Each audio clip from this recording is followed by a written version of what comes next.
Hi, this is Ryan Kelly, Managing Editor of GEMS, and I'm here at EMS today at the Rescue Essentials booth with Nick Disparty. Nick, how's it going? Hey Ryan, how you Good to doing? see you. Can you tell me a little bit about the what looks like a traction splint that you've got here today? Sure. So this is the Slishman traction splint, or STS as we call it. This was invented by our medical director when he was an ER resident, trying to overcome some of the operational issues that we run into when we're traction splinting patients in the field. So things like putting it together and right, so building a the giant speed of application. The major innovation is that we've moved the traction mechanism where it's traditionally at the foot where we're pulling traction distally, we've moved it up to the hip. Okay. So now what we do when we pull traction is we telescope the poles out and we push traction along the femur. So that gives us a couple of huge advantages in the field. So one is we get rid of all this extension beyond the foot. So nothing to jam up into the ambulance door, nothing to prevent you from getting a patient into the aircraft. Or when you are extricating in a tight spot, nothing extends beyond the board or the litter or the sled that's going to strike something and cause more damage to the patient. Yeah, it looks a lot smaller. Is it something it looks like you can almost apply it to yourself? You could. I mean, that's another major advantage of it is that it's very fast to apply. So on average, you can apply it to a patient in under 60 seconds. So we don't kind of get into this debate over it's going to take me more time to splint the patient than it would to get them into the ER. So we're just going to go to the ER because that's the faster of the two. This can be applied within 60 seconds, so it's very, very fast, doesn't delay transport. Wow, okay. And I see you have it here, you have it going traditionally where a traction splint is placed, but then here as well. What is the difference between the application here and here? Sure. So normally with traction splinting, if the patient also has lower leg trauma, in addition to a femur fracture, you're contraindicated from applying traction because traditionally I can't pull traction if I've got a tib-fib fracture or a foot amputation. So I would have to forego traction splinting. I could work the lower leg trauma, but I really couldn't do anything with this. Another advantage of pushing traction is that I can move the ankle strap proximally to the calf. I can still push traction on the femur, and I can work the lower leg trauma. So now with the STS, I can stabilize both. I don't have to forego that.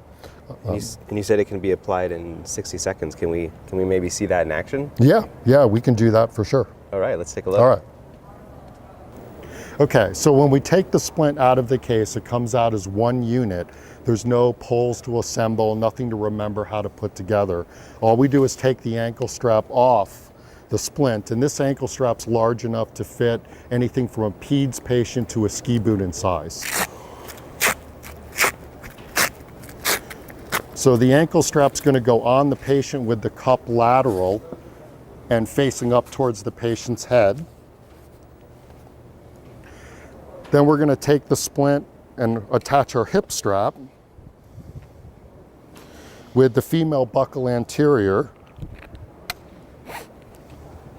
and we snug that down. Then we've only got two thumb screws that we have to deal with. The black thumb screw extends the splint into the socket. We extend that a little and lock that down. That applies a little manual traction to the femur. Then our fine traction control, we loosen our traction mechanism and we pull traction on the femur. When we're en route with the patient, the cord is up by the chair where we have access to it. So if we want to make adjustments to the traction during transport, we can reach that. Peds or adults, it's the same splint, so you don't need a dedicated Peds version of the splint to apply. If your patient does have a lower leg injury, the application process is exactly the same. We're just going to apply the ankle strap proximal to the calf. As long as there's intact musculature here, I can do the same process, apply traction to the femur, and I've got the lower leg accessible to splint or bandage. Okay, so if your patient has lower leg injury in addition to the femur fracture, we would place the ankle strap proximal to the calf. As long as we've got intact musculature here, we're fine. And the process is exactly the same. We extend the pole into the socket, apply a little manual traction, and then pull our traction cord. Now I've got traction on the femur, and I can splint and bandage the lower leg. So Nick, are there any considerations that we need to be aware of when we are moving the patient into the ED? The only thing to be aware of is that the splint is radiolucent. So the patient can go to imaging with the splint on. They can go all the way up to the OR with the splint on. There's no need really to remove the splint once they're in the emergency department. It's not obtrusive, so it doesn't interfere with patient exam.